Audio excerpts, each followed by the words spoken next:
Luc 10, le verset 16, nous parle de notre attitude vis-à-vis du messager et de quelle façon notre attitude vis-à-vis du messager affecte notre relation avec Dieu le Père lui-même. On comprend alors que le plus important, ce n'est pas le messager en tant que tel, mais c'est celui qui envoie le messager, en l'occurrence Dieu le Père. Et donc, on comprend que nous devons discerner le messager que nous recevons. Est-ce que c'est un messager qui vient de Dieu ou alors ce n'est pas un messager de Dieu? Parce que Jésus nous explique dans Luc 10, le verset 16, que lorsque nous écoutons son messager, le messager qu'il envoie, en réalité, nous sommes en train de l'écouter, lui, Jésus.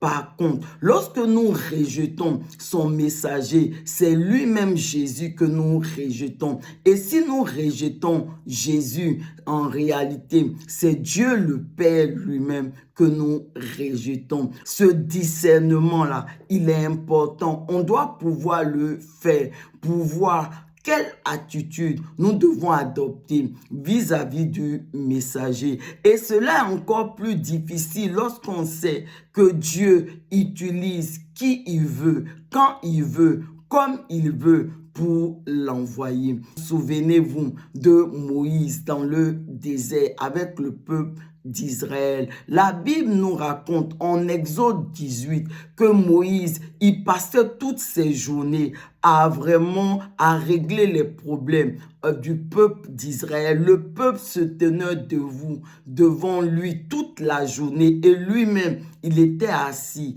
à régler tous les problèmes. Et un jour, son beau-père Jéthro, qui est quand même quelqu'un qui n'appartient pas au peuple de Dieu, ça veut dire un païen, si on parle en termes d'aujourd'hui, il a rendu visite à Moïse et il lui a donné un conseil. Il dit, tu ne dois pas continuer dans cette voie, sinon tu vas te puiser. Choisis des chefs du peuple, des chefs de 10, des chefs de 20, des chefs de 50. Et c'est ceux-là qui vont régler les problèmes du peuple et cela va t'alléger. Et Moïse a suivi, il a écouté la voix de Jéthro et cela a vraiment soulagé non seulement Moïse, mais le peuple de Dieu lui-même. Et jusqu'au jour d'aujourd'hui, cette méthode que Jéthro avait conseillée continue d'être utilisée au travers des cellules de maison.